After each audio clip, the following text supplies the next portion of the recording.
예수님의 길, 우리의 길, 요단강으로 가신 예수님, 광야로 가신 예수님, 갈릴리로 가신 예수님, 오늘은 예루살렘으로 가신 예수님에 대해서 함께 말씀을 좀 나눠보겠습니다.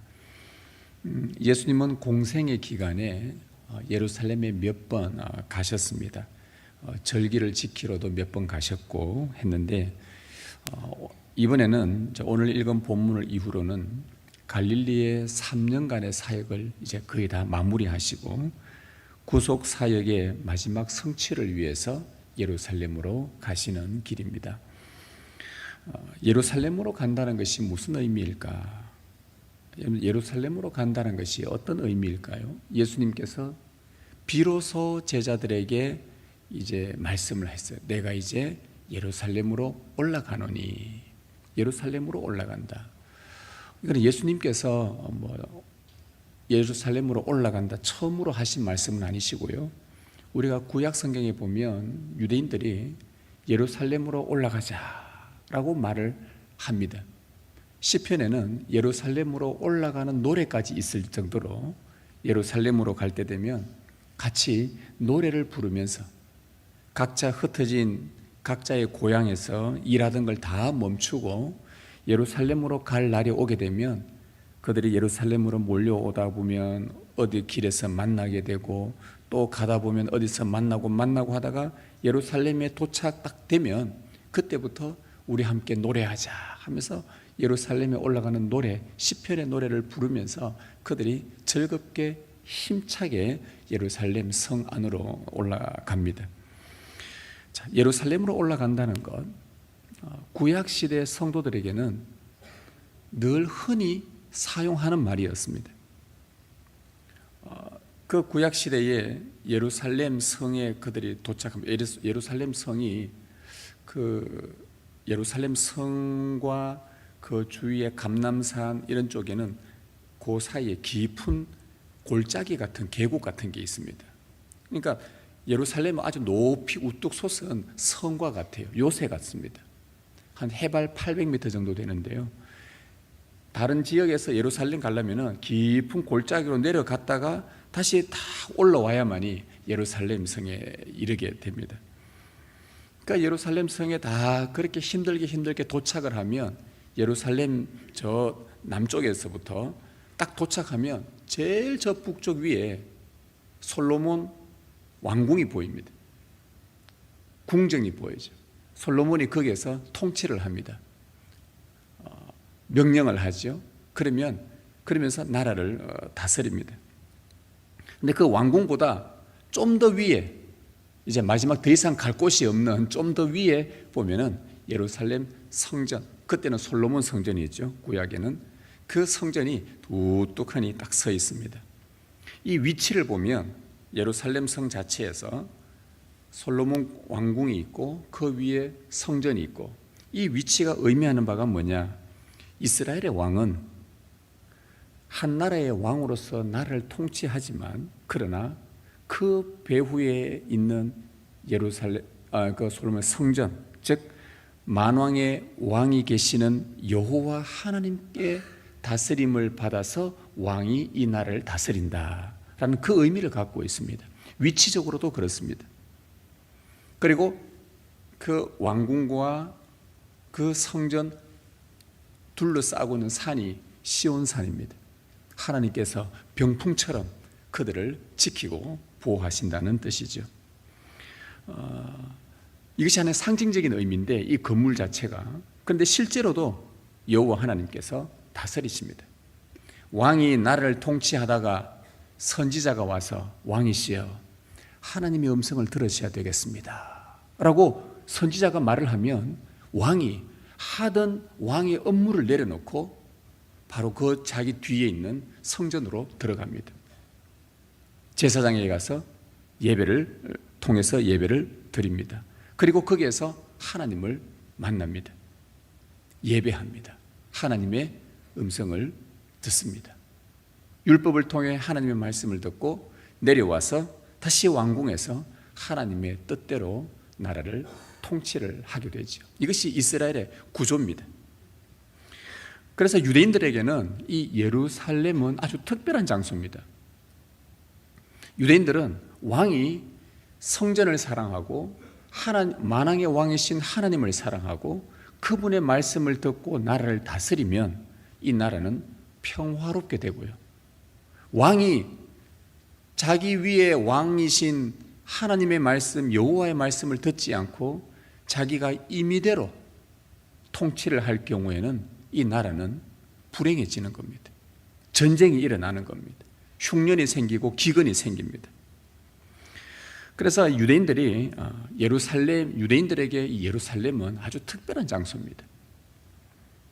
구약 성경과 유대인의 역사들을 볼 때에 유대인들이 예루살렘으로 올라갈 때는 두 가지 이유가 있죠. 하나는 왕을 세울 때에, 왕을 등극시킬 때에 모든 백성들이 모입니다. 너희들은 모여라. 이스라엘의 초대 왕 사울이 왕이 될 때에 백성들이 다 모였지 않습니까? 너희들이 볼 때 이 왕이 어떠냐? 왕 같으냐? 좋습니다 하면서 환호합니다. 그러면 모든 사람 본 앞에서 기름을 붓고 왕을 세우지요. 그래서 예루살렘에 간다는 말은 왕을 세울 때에 백성들이 모이는 곳입니다. 그리고 또 하나, 그 왕을 다스리시는 만왕의 왕이신 여호와 하나님께 그분을 만나서 예배할 때 예루살렘으로 올라갑니다. 이 두 가지 목적 때문에 유대인들은 예루살렘에 올라갑니다. 그래서 예루살렘 하면 뭐가 떠오르느냐? 오늘 우리는 잘 안 떠오르지만 이 유대인들은 예루살렘 하면 왕의 도시, 만왕의 왕이요 만군의 주이신 여호와를 왕으로 섬기는 그 성전, 이 이미지가 탁 떠오릅니다. 다니엘이 포로로 잡혀갔을 때 바빌론에서 창문을 열고 기도를 했지요. 어디를 향해 기도했을까요? 예루살렘을 향해서 기도했다고 그랬습니다. 왜요? 거기에 누가 계시니까? 여호와께서 계신다고. 그러니까 유대인들은 어디를 가더라도, 지금도 마찬가지입니다. 지금도 이스라엘 사람들은 세계 여행을 다니다가도 자기들이 기도할 때가 되면요, 예루살렘 방향이 어딘지를 찾습니다. 찾아가지고 거기에서 손을 들고 기도합니다. 예루살렘으로 간다는 것은 다시 말하면 왕을 세우러 가는 것, 또 하나는 왕을 만나러 가는 것, 하나님을 만나고 본래 내가 있어야 될 그 경배의 자리로 나아간다는 것, 이것을 의미를 합니다. 자, 그러나 우리가 예수님 당시 때에 예루살렘 성전이 있었던, 그리고 그 왕이 통치하는 왕궁을 한번 보십시다. 예수님 당시에 예루살렘 성은 별반 구약시대의 모양과 조금 축소되기는 했지만 큰 차의 모양은 거의 비슷합니다. 그런데 예루살렘 성에 도착을 하니까 거기에 왕이 누가 있느냐? 헤롯이 다스리기 시작합니다. 이스라엘은 이미 벌써 속국이 되었기 때문에 왕을 계승할 자가 없었습니다. 헤롯이 왕입니다.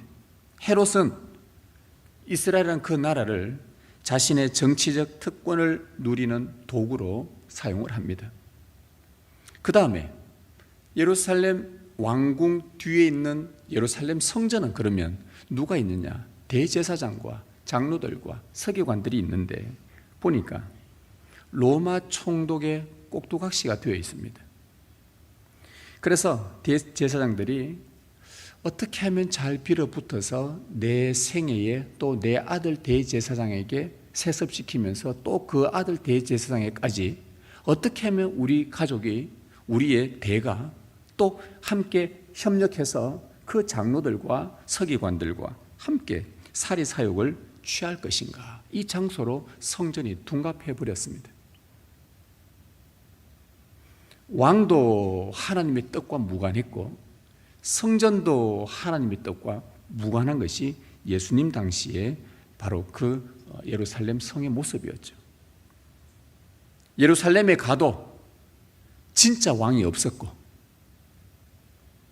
참 하나님이 예배받지 못하는 성전으로 전락하고 말았습니다. 그래서 예수님께서도 예루살렘에 3년 공생애 때 몇 번 왔을 때에 그 성을 뭐라고 불렀습니까?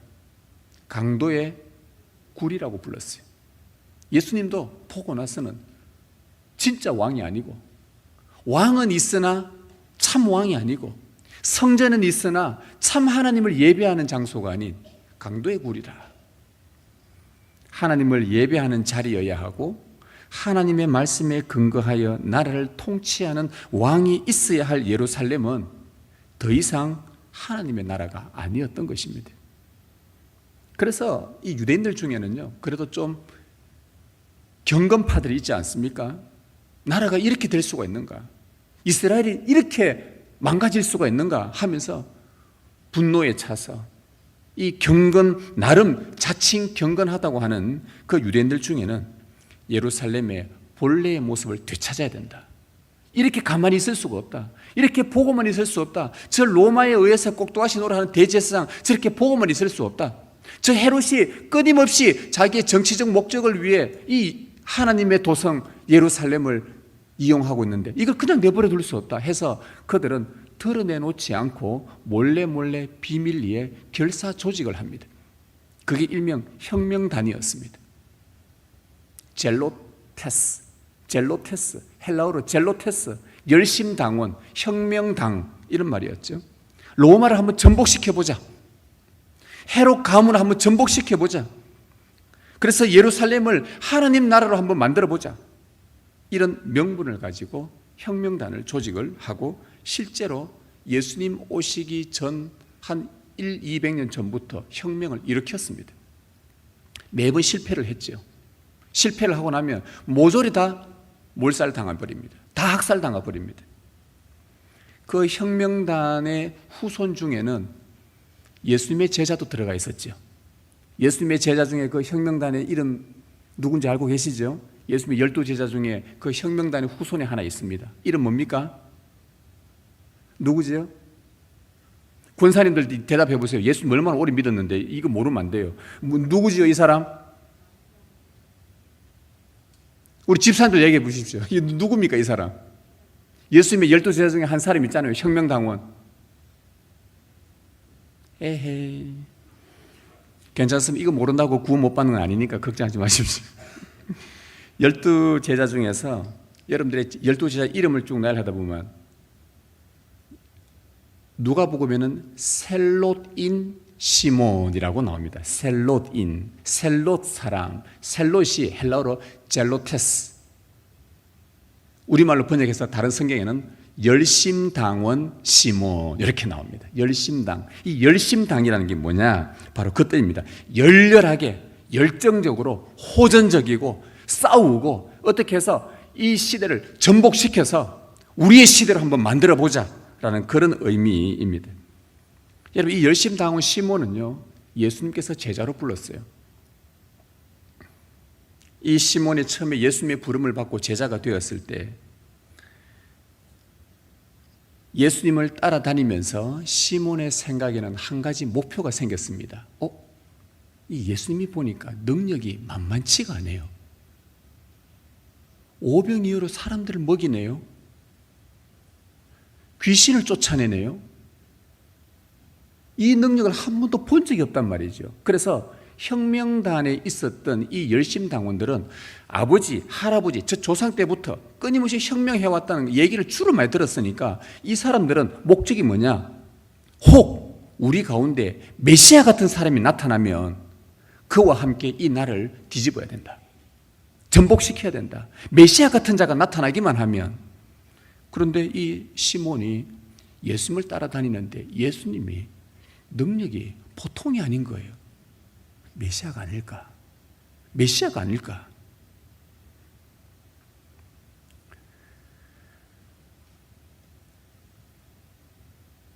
메시아를 왕위에 세우고 이 예수님 같으면 사악한 통치자 헤롯뿐만 아니라 로마 황제뿐만 아니라 저 불경건한 성전의 대제사장들 그 패거리들 다 쓸어버리고 예루살렘의 영광을 되찾을 수 있겠다라는 이 명분을, 이 목적을 마음에 품기 시작합니다. 예수님을 따라다니는데 예수님이 가지고 계신 하나님 나라에 대한 그림이 많이 말씀하셨는데 그 말을 들으면서도 그의 마음 한편에는 이 목적을 갖고 있었던 거예요. 기회가 언젠가는 올 거다. 기회가 언젠가는 올 거다. 근데 이 생각은 열심당원 시몬만 있었던 것이 아니라 다른 제자들도 마찬가지였습니다. 비슷했단 말이죠. 어느 날 예수님께서 갈릴리의 3년의 사역을 마무리할 즈음에 제자들과 함께 얘들아, 우리 저기 가이사랴 빌립보로 한번 가자. 제자들이 올라갑니다. 올라가서 거기서 뜬금없이 예수님이 얘들아, 너희는 나를 누구라 하느냐? 라고 질문을 합니다. 이게 오늘 우리가 읽은 본문 바로 앞에 나오는 내용입니다. 16장 15절에 나오는 말씀이죠. 너희는 나를 누구라 하느냐?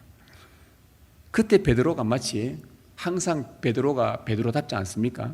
탁 나서가지고 주는 그리스도시요 살아계신 하나님의 아들이십니다. 다시 말하면 주는 그리스도가 히브리어로 뭐죠? 메시아입니다. 이 말 살아계신 하나님의 아들입니다 하니까 예수님께서 맞다. 그러니까 그 옆에 있던 열심당원은 시몬은 그의 마음속에 누가 나타나면, 조상 때부터 누가 나타나면, 메시아가 나타나면 뭘 해야 된다? 이 체제를 전복해야 된다. 맞구나. 이분 진짜 메시아 맞구나. 3년 동안 따라다녔는데 보니까 진짜 메시아 맞네. 그런데 예수님이 얘들아, 내가 그리스도라는 것을 말하지 마라 라고 딱 끝내요. 그러면서 예수님이 뭐라 그러냐? 베드로가 고백했던 그 말, 주는 그리스도시요 살아계신 하나님의 아들입니다 라는 그 고백했던 말 위에 내가 이 말을 반석으로 삼아서 내가 이 반석 위에 내 교회를 세울 것이다. 누구 교회요? 내 교회. 시몬, 열심당원 시몬, 네가 바라는 정치 교회 아니라, 베드로 네가 바라던 그 교회 아니라 내가 주는 그리스도시요 살아계신 하나님의 아들입니다 라는 그 고백 위에 내 교회를 세울 건데 음부의 권세가 이기지 못할 것이다. 그리고는 자, 예루살렘으로 가자. 예루살렘으로 가자. 이때 제자들의 해석이 뭘까요? 제자들의 해석이 뭘까요? 예수님이 이제 이스라엘에 뭐가 되려고 하신다? 왕이 되려고 하시는구나. 예루살렘으로 가자고 하는구나. 제자들이 음부의 권세를 무너뜨린다? 저 사악한 헤롯의 권세들, 저 악한 대제사장의 그 종교성들 다 무너뜨리고 이제는 예수님이 진짜 왕 되시겠구나. 가자. 예수님이 가자 하시니까 제자들이 드디어 새로운 시대를 열 기회가 왔다 하고 제자들은 그때부터 흥분하기 시작합니다. 드디어 자기들이 그토록 원하던 이스라엘을 회복할 때가 왔다라고 생각한 것이죠. 바로 이때다. 사기가 충천했습니다. 이 날을 위해 3년을 기다렸습니다. 그들이 그토록 듣고 싶었던 메시지죠. 예루살렘으로 가자. 예수님은 예루살렘으로 가자만 말했는데 자기들 뒤에다가 자기 생각을 덧붙였어. 우리가 왕으로 삼자. 이렇게 된 거예요. 그토록 듣고 싶었던 메시지, 예루살렘으로 가자. 자기들의 해석을 다 해놨어요. 얘들아, 예수님은 그렇게 말한 적 없는데 자기들이 막 귀에 속삭인 거예요. 마귀가 가자 하니까, 이야, 예수님 이제 왕 되시면 내가 예수님 오른편에 앉고 내가 왼편에 앉아가지고 나도 이참에 한번 힘 한번 얻어가지고 이 세상 확 정복할 때 우리 가문 한번 일으켜보고 지금까지 멸망했던, 지금까지 막 기주고 살았던, 완전 거지같이 살았던 우리 집안 한번 일으켜보고 이런 것도 온갖 자기 해석을 다 붙여놨어요. 그리고는 뭐라 그러냐? 주님이 가시는 곳은 죽더라도 나도 가겠습니다. 이 말까지 해요. 와, 대단한 열심이었습니다. 제자들은 자기들이 이루고 싶은 왕을 세우기 위해 예루살렘으로 갑니다. 예루살렘으로 가는 첫 번째 목적, 왕을 세우기 위함이라 그랬죠. 예수님을 자기들이 원하는 왕으로 세우고 싶었습니다. 그런데 예수님이 예루살렘에 가자라고 할 그 의도는 제자들의 생각과는 사뭇 달랐습니다. 예수님이 예루살렘에 가자고 하신 의도는 이스라엘에 이제 내가 참 왕이 되려고 간다. 좋다. 너희들도 나를 왕으로 세우려고 하냐? 나도 왕이 되려고 간다. 그리고 저 눈에 보이는 성전을 헐어버리고 새로운 성전을 지어서 하나님만 경배하기 위해서 나는 예루살렘으로 간다. 이게 예수님의 마음이었어요. 그런데 이것을 성취하기 위해서 예수님은 당신께서 고난을 받고 죽어야 한다라고 제자들에게 말을 비로소 꺼냈습니다. 비로소 꺼냈습니다. 21절에 나오죠. 이때로부터 예수 그리스도께서 자기가 예루살렘으로 가자. 장로들과 대제사장들과 서기관들에게 많은 고난을 받고 죽임을 당하고 3일에 살아나야 할 것을 제자들에게 비로소 나타내시니 이제 그때서야 말씀을 하셨습니다. 예수님께서 예루살렘으로 가시는 것은 참 왕이 되기 위함이고 하나님을 온전히 경배하기 위해서인데 그것을 이루기 위해서는 고난과 죽음이 전제되어야 한다는 말씀이었습니다. 이것이 예루살렘으로 가신 목적이었어요. 제자들이 예루살렘으로 가려는 의도와 완전히 정반대였습니다. 왕이 되기 위해 가는 것은 맞는데 왕이 되는 방법이 달랐던 거예요. 이 세상에 대통령이 되는 다 대통령이 되기 위해서 대통령 출마를 하는데 대통령 되는 방법이 달랐던 거예요. 다 왕이 되고 싶어 하는데 예수님도 왕이 되셔야 하는데 하나님의 뜻이니까 되셔야 하는데 왕이 되는 방법이 다 달랐다는 거예요. 세상에서 늘 쓰던 그 방법이 아닌 다른 방법을 예수님이 제시하신 겁니다. 죽고 고난받고 죽어야 된다. 제자들은 예수님의 말씀을 도무지 이해할 수가 없었습니다.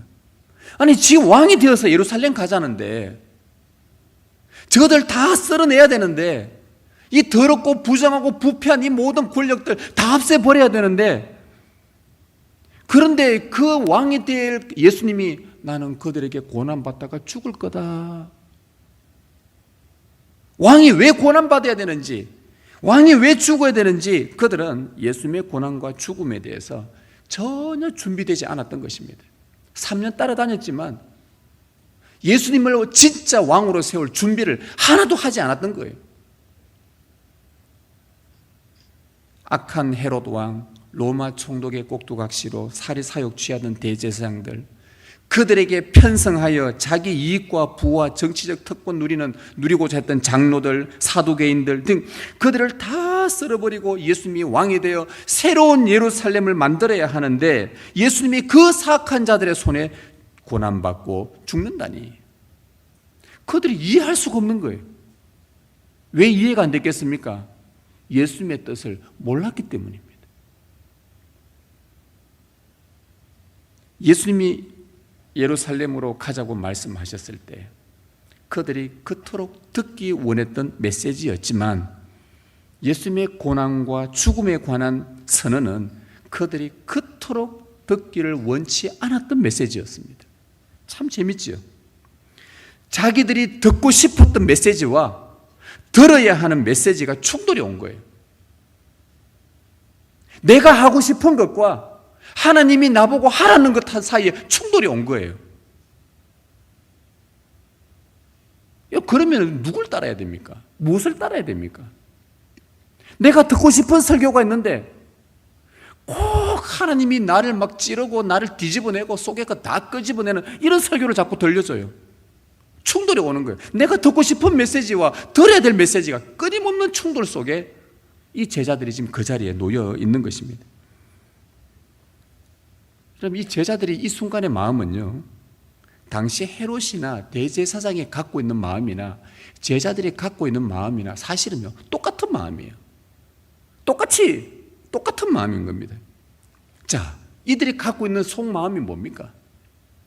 예수님이 왕을 세우면 명분은 좋지요. 예루살렘 회복, 새로운 왕, 새로운 질서, 다 명분은 좋은데 예수님이 왕이 되면 실제로 자기는 왕 대신 예수님 덕에 이권 챙기려고 하는 대제사장인 헤롯이나 자기들과 무슨 차이가 있냔 말이죠. 똑같았단 말입니다. 겉으로는 예수님 따라다니는데 속으로는 헤롯이나 대제사장들이나 서기관들이나 당시 장로들이나 똑같았단 말입니다. 제자들의 목적이.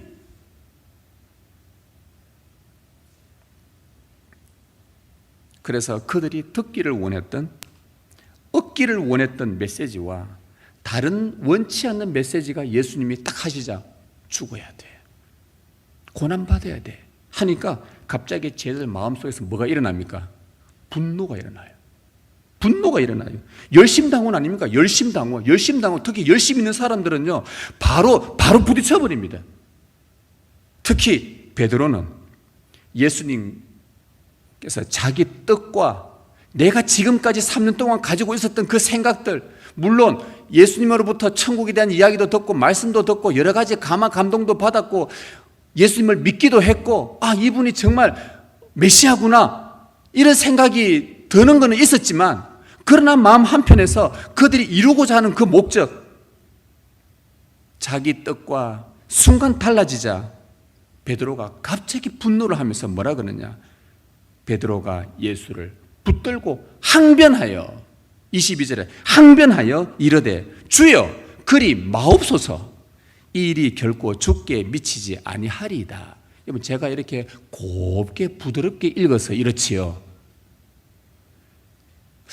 베드로 같은 성격을 제가 모르겠습니다. 우리 누가 한번 흉내를 한번, 베드로 같은 사람이 있으면 한번 흉내를 내봤으면요, 얼마나 분노했는지. 여러분, 여기에서 항변하여 이르되, 이 항변한다라는 이 단어요, 베드로의 어떠한 그의 태도로 예수님께 말했는지 알 수 있는 단어입니다. 항변한다, 이게 뭐냐 하니까요, 힘을 발휘해서 권력을 쓴다, 이런 뜻이에요.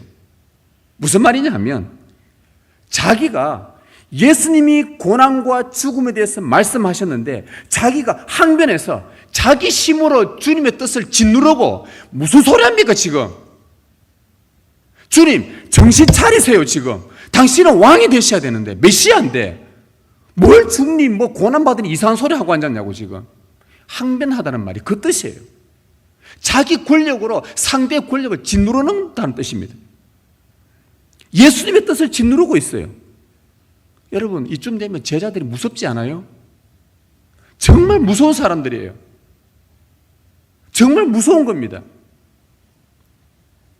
여러분, 우리가 예수님을 잘 믿는다고 해도요, 혹 누구 주위에서 여러분들이 저분 참 예수님 잘 믿는데 믿음 참 좋대, 그런 말 들어도 내가 원하는 메시지를 듣지 못했을 때는 우리 안에는 무엇이 생기느냐? 예수님을 대적하는 악한 자로 돌변할 수 있다는 것을 항상 주의하셔야 됩니다. 이게 정말 무서운 거예요. 우리는 여차하면 진짜 헤롯이 될 수가 있습니다.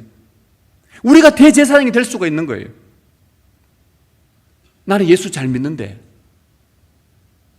남들이 볼 때는 아유 뭔 소리 합니까? 그냥 뭐 겸손한 척 하나, 내 속엔 그래 내가 니보단 잘 믿지 그래. 집에 가서는 그럴 수 있단 말이죠. 우리 안에 그 예수를 잘 믿는데 내가 원하는 메시지가 들리지 않을 때에, 내가 원하는 것이 결정되지 않을 때에, 내가 원하는 대로 내가 꿈꾸는 교회, 내가 세우고 싶은 교회, 나는 이런 교회 세우고 싶고 나는 이런 가정 세우고 싶고 나는 이렇게 하고 싶은데 내가 원하는 것이 뭔가 좌절될 때에 내 속에는 예수님을 대적하는 악한 자로 헤롯 같은 이 본성이 이 속에 일어나고도 남는다는 말입니다. 예수님의 뜻을 짓누르는 헤롯이나 예수님의 뜻을 짓누르던 베드로나 똑같았단 말입니다. 이게 우리란 말이죠. 우리가 그럴 수 있다는 거예요. 저도 그럴 수 있고요, 목사인 저도 그럴 수 있고, 우리 모두가 다 예수님 잘 믿는다고 착각해서 안 된다는 겁니다.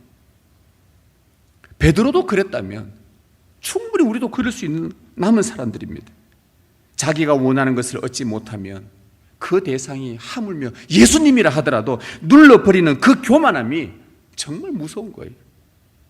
우리 안에 언제든지 내재되어 있습니다. 제자들은 예수님께서 꿈꾸셨던 그 왕을 준비하지 못했습니다. 하나도 준비되지 않았습니다. 헤롯과 로마 황제, 세상 사람들이 왕이 되고자 하는 그 방식을 그들도 똑같이 갖고 있었습니다. 그때 예수님 말씀하십니다. 돌이키시며 베드로에게 이르되 사탄아 내 뒤로 물러가라. 베드로를 향해서 사탄이라고까지 지적했습니다. 네가 하나님의 일을 생각하지 않고 도리어 사람의 일을 생각하는도다.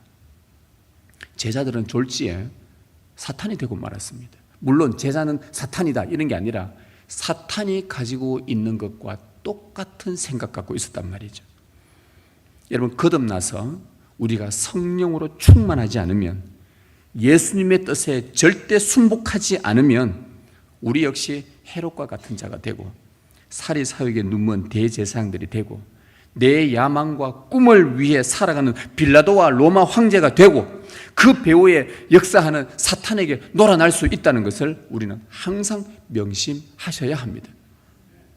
예수님은 제자들에게 그리고는 평생 잊을 수 없는 말씀을 남겨주셨습니다. 누구든지 나를 따라오려거든 자기를 부인하고 자기 십자가를 지고 나를 따르라. 하나님의 일이라는 것은 예수님이 고난받으시고 죽으신 이후에야, 부활하신 후에 그분이 참된 왕이 되는 것이 하나님의 일이었습니다. 예수님이 예루살렘에 가서 왕이 되는 길, 예루살렘에 가셔서 유대인의 왕이 되는 길, 만왕의 왕이 되는 길, 온 세상을 다스리는 왕이 되기 위해서는 먼저 자신이 죽으셔야 하는 것이 하나님의 일이었습니다. 그리고 예수님을 왕으로 예배하려는 자들은 한결같이 예수님이 걸으신 고난과 죽음의 길을 같이 걸어야만 한다는 것을 우리에게 보여줍니다. 그렇지 않으면 예수님이 나의 왕이 아니라 내가 나의 왕이 되어 있을 것입니다. 후에 예루살렘에 가까이 왔을 때, 예수님의 거의 가까이 왔을 때에 옆에서 예수님의 뜻을 걸음에도 불구하고 전혀 이해하지 못하는 어느 한 여인이 나타납니다. 바로 그 여인은 야고보와 요한의 어머니였습니다. 전혀 이해를 하지 못하고 거기서 이 엄마가 치맛바람을 또 일으킵니다.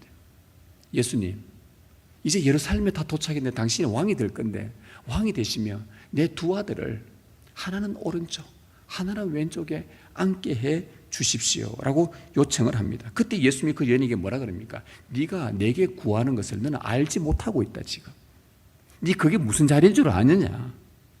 내가 마시려던 잔을 네가 마실 수 있겠느냐? 그 잔이 뭡니까? 고난을 받으라는 부르심이에요. 자기 생명을 버리라는 부르심이에요. 자기 야망과 뜻을 끊고 하나님의 뜻에 온전히 순복하여 하나님을 예배하라는 부르심이란 말입니다.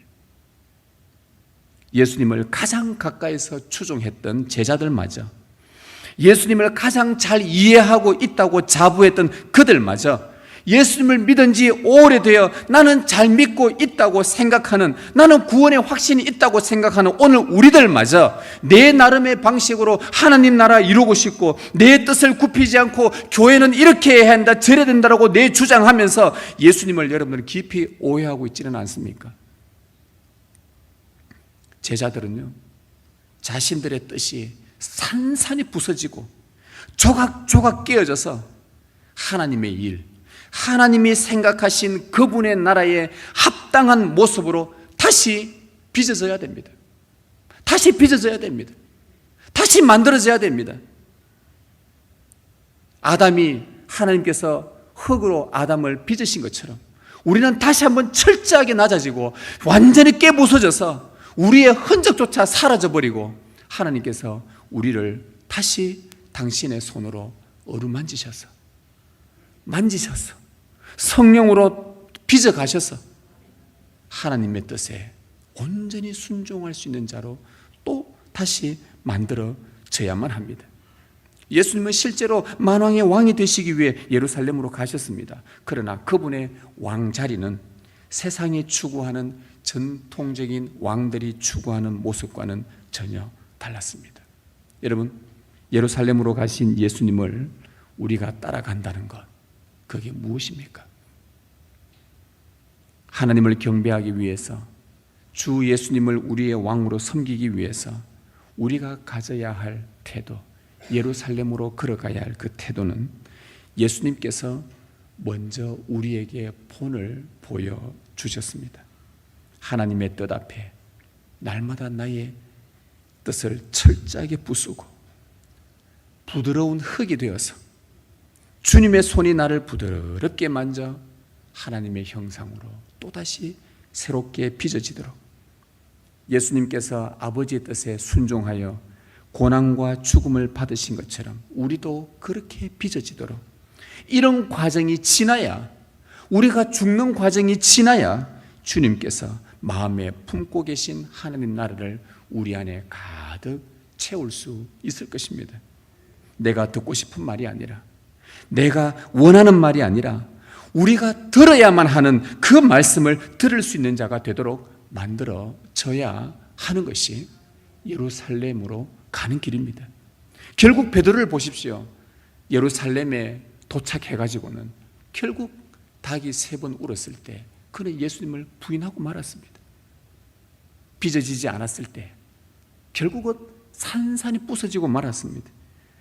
자기가 꿈꾸고 생각했던 모든 계획이 틀렸다는 것을 깨닫게 됩니다. 오만했고 교만했고 하나님의 뜻에 정면으로 반박한 대적자라는 것을 그가 스스로 깨닫고는 닭이 울자 한없이 울었습니다. 한없이 통곡하며 울었습니다. 내가 이 정도밖에 되지 않았구나. 아니, 이 정도가 아니라 나는 아무것도 아니었구나. 얼마나 처절하게 베드로가 울었는지 모릅니다.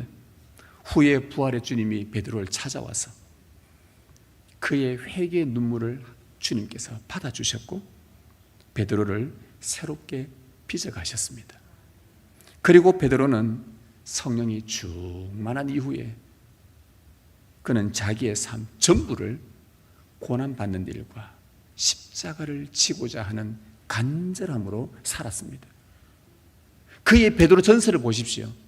1장 초장부터 고난 얼마나 이 단어가 많이 나오는지, 고난 끊임없이 고난입니다. 베드로의 편지를 보면. 그리고는 여러 전설에 따르면 내가 어찌 예수님이 십자가 죽었는데 나도 예수님처럼 똑같이 십자가 매달릴 수 있느냐, 나는 십자가에 거꾸로 매달려 죽어야 될지도 그렇게 되지 않느냐 하면서 많은 여러 가지 자료에 의하면은 그는 십자가에 거꾸로 매달려 죽었다고 합니다.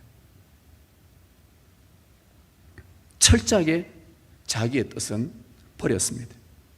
자기 몸에서 그리스도와 그분의 뜻만 존귀하게 되는 삶을, 그 나머지 인생을 그렇게 살았습니다. 우리도 그렇게 하십시다. 예수님을 따라 예루살렘으로 가는 길, 우리도 그렇게 살아가십시다.